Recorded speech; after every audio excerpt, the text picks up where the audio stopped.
Hello बच्चों, इस video में क्लास 10th के मैथ्स की इम्पॉर्टेंट चैप्टर्स के इम्पॉर्टेंट स्टेटमेंट्स और फार्मूलाज लेके आई हूँ। ये एक क्विक रिवीजन वीडियो है।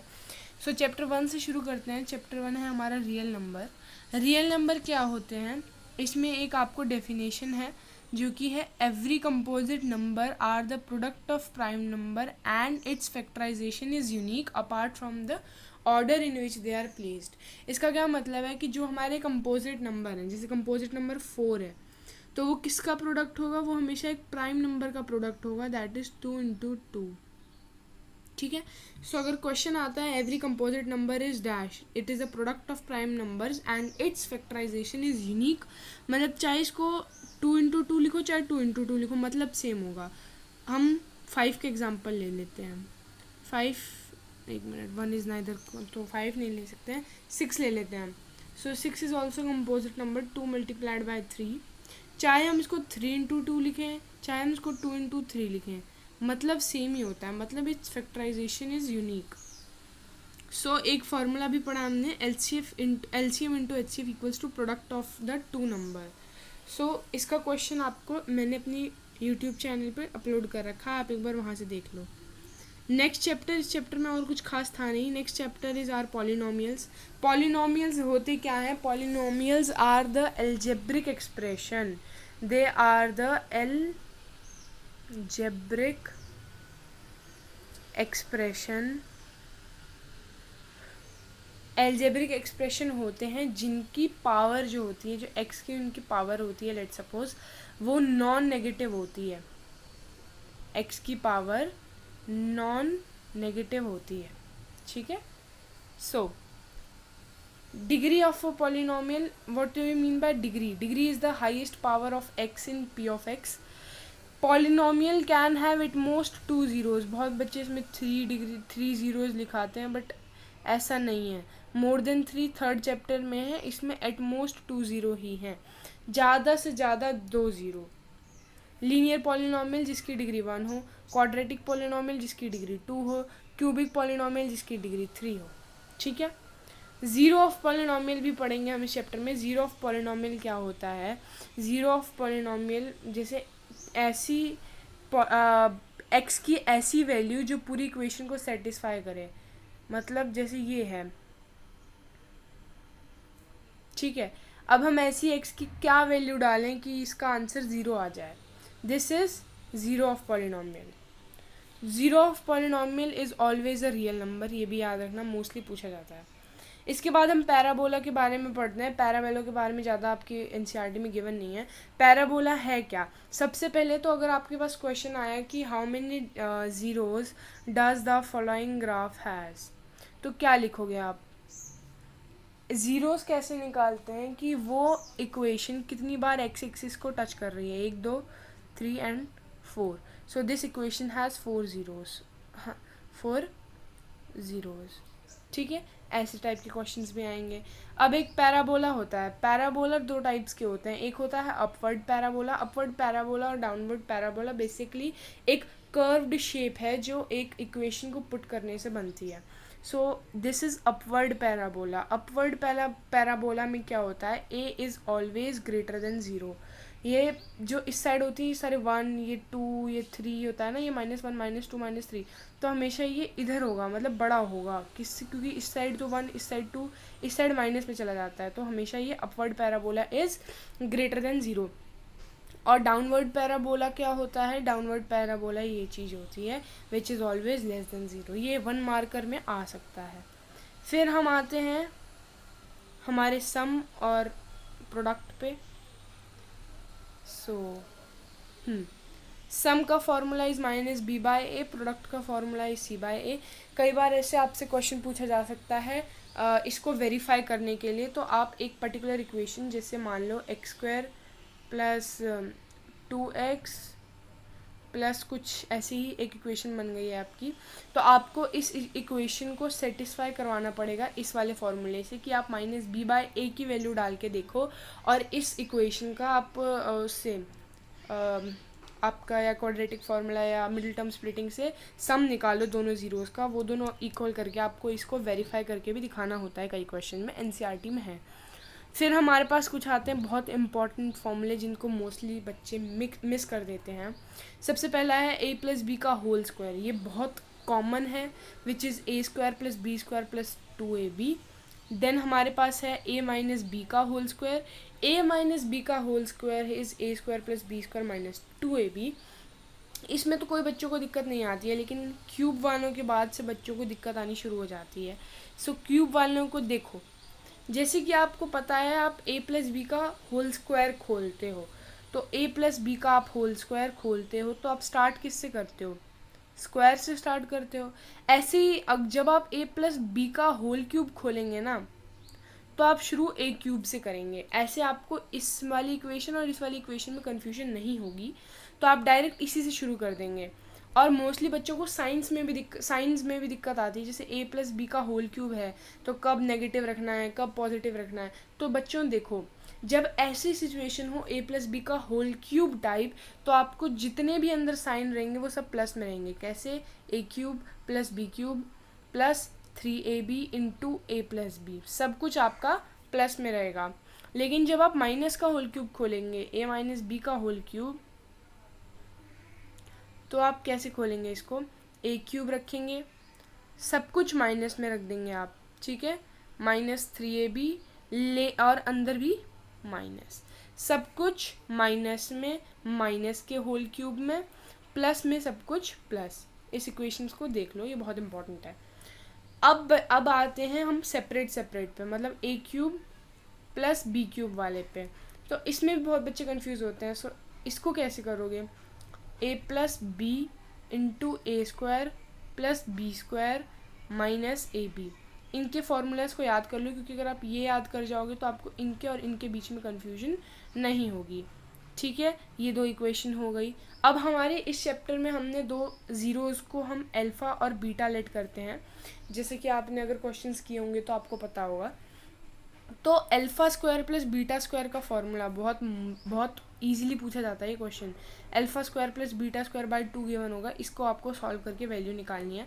तो आपको इसी का फॉर्मूला ही नहीं पता होता है, तो इसका फॉर्मूला है, इधर लिखा भी है मैंने, तो अल्फ़ा प्लस बीटा का whole square minus 2 alpha beta.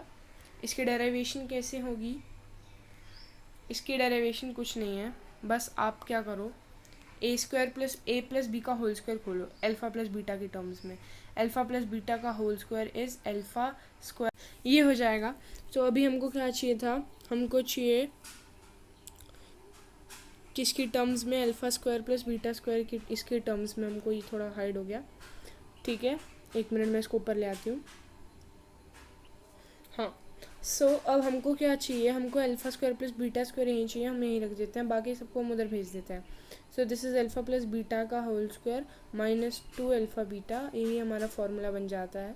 इसकी डेरिवेशन नहीं है ये, एक तरीके से आप इसको याद रखने के लिए ये चीज़ याद रख सकते हैं, इन केस अगर आप कंफ्यूज हो जाते हैं तो, ठीक है। ऐसी माइनस के लिए भी है। और इधर एक क्यूब का है फॉर्मूला हमारे पास, क्यूब का alpha cube minus beta cube, ये रहा अल्फ़ा प्लस बीटा का whole cube plus 3 alpha beta bracket alpha minus beta. इसी के साथ चैप्टर 2 की रिवीजन खत्म। Now let's move to chapter 3। Chapter 3 pair of linear equation in 2 variable. Linear equation मतलब any equation that is in the form of ax square plus bx plus c where a and b is not equals to 0। इस chapter में आपको कुछ नहीं करना है, बस आपको 3 टाइप की वो दी होती हैं। जैसे पहला इंटरसेक्टिंग लाइन, मतलब एक ग्राफ पे 2 इक्वेशन बनी,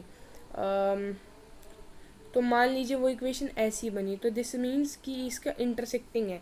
तो इंटरसेक्टिंग में क्या होता है, यूनिक सोल्यूशन मतलब आप लिख लीजिए यहाँ पे one solution, only one solution, it is consistent. And उसको निकालने के लिए फॉर्मूला या फिर ट्रिक आप यूज़ करते हैं, that is a1/a2 not equals to b1/b2। And फिर हमारे पैरेलल लाइंस के लिए भी होता है, पैरेलल लाइंस मतलब नो सोल्यूशन क्यों भाई, जब ऐसी लाइंस है तो मिल तो रही नहीं है, तो सोल्यूशंस बनाएगी कैसे, इनकंसिस्टेंट होती हैं। एक ऐसी इनकंसिस्टेंट होती हैं, यही एक लौती इनकंसिस्टेंट होती है, क्योंकि इसी में नो सोल्यूशन के केसेस होते हैं। सो इसको निकालने की ट्रिक a1/a2 प्लस equals to b1/b2 and not equal to c1/c2, ये फॉर्मूलाज आपको याद करने पड़ेंगे। Third is are coincident. Coincident line का क्या मतलब होता है? कोइंसिडेंट लाइन मतलब ओवरलैपिंग, मतलब एक इक्वेशन ऐसे बनी तो दूसरी इक्वेशन भी करीब करीब ऐसे ऐसे ही बनी है। मतलब एक इक्वेशन ऐसी है, मान लो स्ट्रेट बनी है एक इक्वेशन, तो दूसरी इक्वेशन भी आपकी इसी पे बनी गई एक और, ठीक है, ऐसे होता है। सो ठीक है।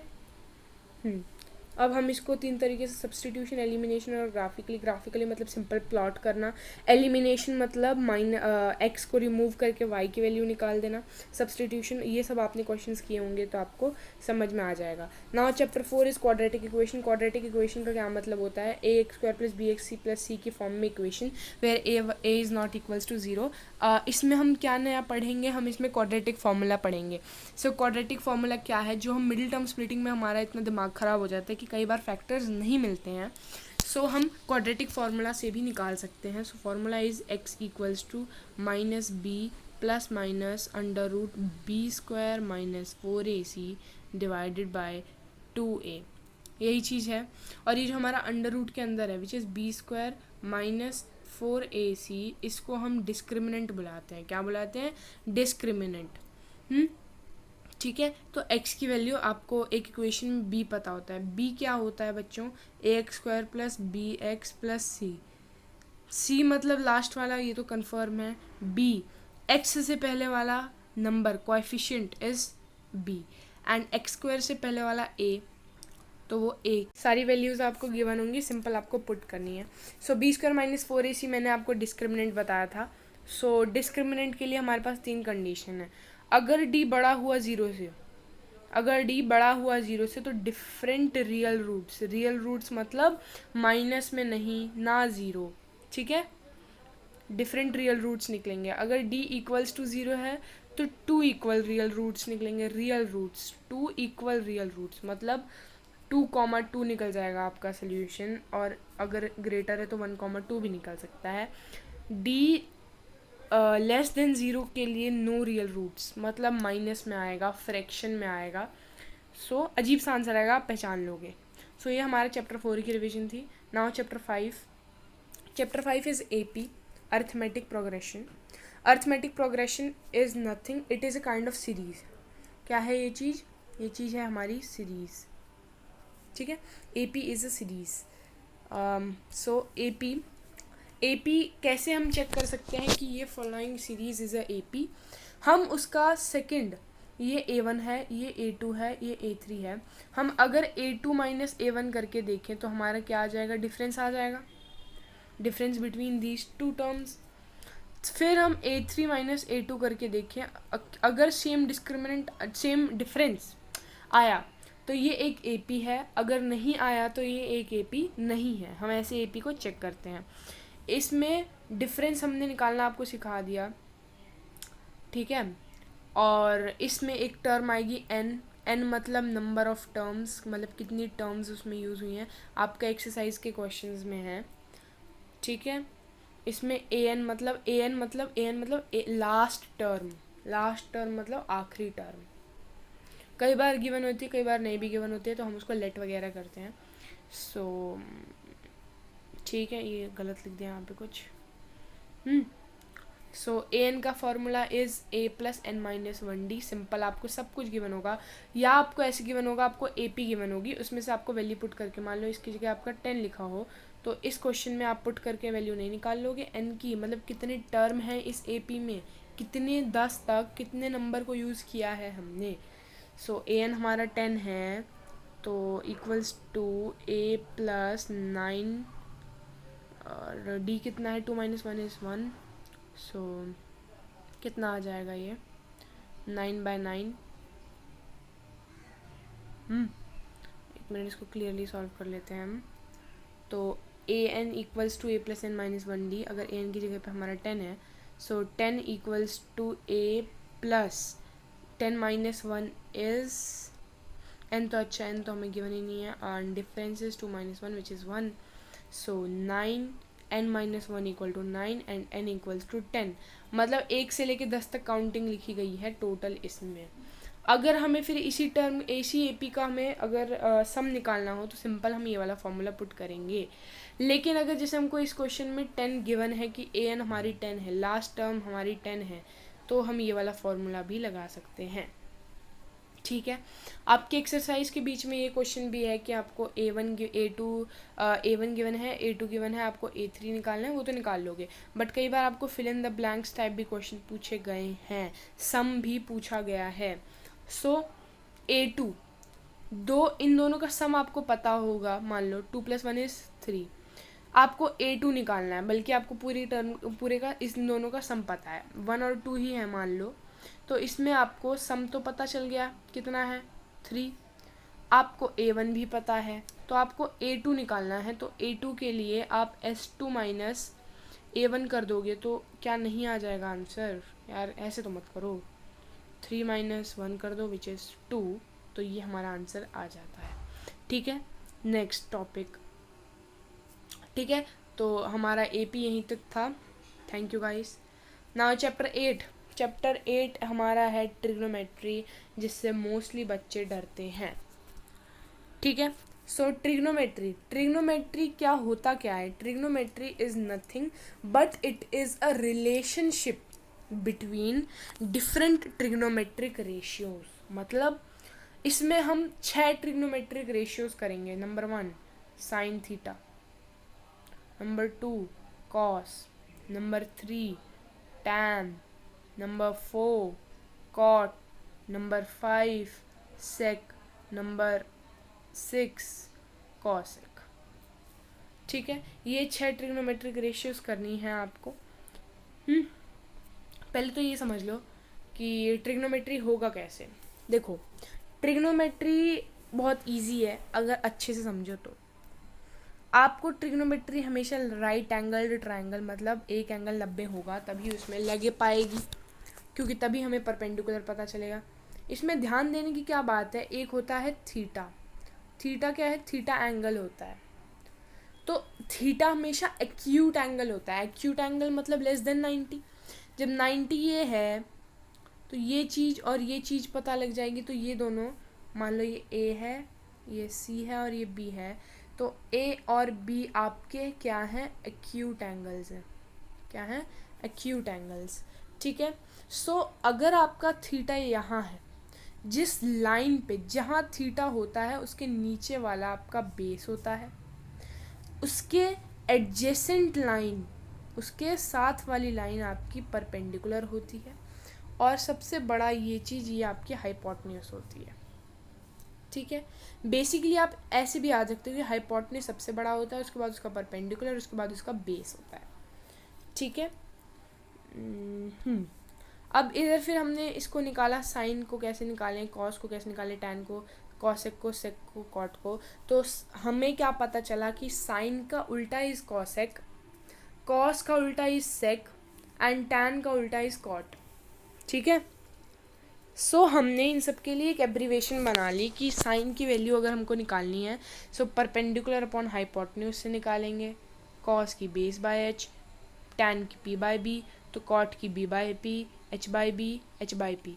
पंडित बद्री प्रसाद हर हर भोले के निमोनिक से भी आप इसको याद रख सकते हैं। सो इसमें हम फिर एक फार्मूला, 3 फार्मूला पढ़ेंगे एक्चुअली। ये 3 फार्मूलाज बहुत इंपॉर्टेंट हैं। cos square theta plus sine square theta equals to 1, 1 plus tan square theta equals to sec square theta and 1 plus cot square theta equal to cosec square theta. इन्हीं तीनों को use करके मैंने अपने YouTube channel का first video भी बनाया था, उसको भी एक बार वॉच कर लेना और कंसेप्ट क्लियर हो जाएगा। ठीक है, नाउ अब ये कुछ वैल्यूज़ हैं, इन टेबल को आपको रट लेना चाहिए, क्योंकि जब आप 11th क्लास में जाएंगे तो ये आपको टिप्स पे याद होने चाहिए। सो आप इस टेबल को बेटर है कि याद कर लो। तो आपको याद क्या क्या करना है, आप साइन याद कर लो, ठीक है, टैन याद कर लो और सेक याद कर लो, बस। क्यों मैं ऐसा क्यों कह रही हूँ? और हाँ, इसकी डिग्री ज़रूर याद कर लेना, 0, 30, 45, 60 एंड 90। ठीक है, देखो साइन क्या है, ध्यान से देखो, साइन 0, 1/2, 1/√2, √3/2, 1। इसी का उल्टा नहीं है क्या कॉस? देखो 1 √3/2 जो इसका 90 था, वो यहाँ इसका 0 बन गया, इसका 60, इसका 30, इसका जो 45 था वो 45 पे सब कुछ हमारी सारी वैल्यूज सेम है, ठीक है। कहाँ थे हम, हाँ। तो ये tan की याद कर लोगे, उसी का उल्टा, उसका अपोजिट एक्चुअली हमारा कॉट है, सेक का उल्टा कॉसेक है। तो इस टेबल को बेटर आप याद कर लो, नहीं तो आपको अगर बहुत ज़्यादा टाइम लगाना है सॉल्यूशंस में तो आप टेबल बना सकते हैं अपने आंसर शीट के लास्ट पेज पे, नहीं तो वो बैड इंप्रेशन देता है अगर आप आगे ही बना देते हैं कि मतलब बंदे ने वैल्यू भी याद नहीं की और ये पेपर देने आया है, ठीक है। सो अब मान लीजिए आपके पास साइन है, तो ये कुछ और यूजेस हैं, मतलब यूजेस क्या तरीके हैं सॉल्व करने के। साइन को आप 1/cosec, कॉस को आप 1/sec लिख सकते हो। क्यों? क्योंकि इधर से देखो, कैसे लिखोगे कॉस को 1/sec, मान लो कॉस को 1/sec कैसे लिखोगे, cos 1